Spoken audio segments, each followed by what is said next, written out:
In this video, I'll be showing you that how you can easily adjust video quality settings on Facebook app. First of all, open up the Facebook app on Android or iPhone, whatever you have. Then tap on your profile on the bottom right corner of the screen. Then tap on that gear icon on the top right corner. Or you can simply tap on settings and privacy and then tap on settings to head over to the settings of your Facebook account.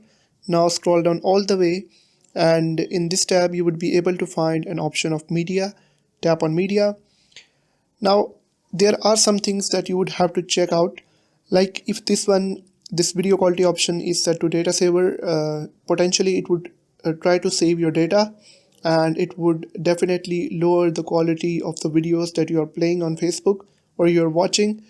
And I recommend you to tap on optimized so that you can watch videos on higher quality. The second thing you want to check is like tap on when using mobile data and Wi-Fi so that the videos can autoplay always. But if you want to the videos to autoplay only when you are on Wi-Fi, you can select this option. Now it's up to you, and that's how you can easily watch higher quality videos on Facebook. If this video helped you out, hit that subscribe button, it really supports the channel. Like the video and comment down below if you got stuck anywhere. I'll definitely help you out.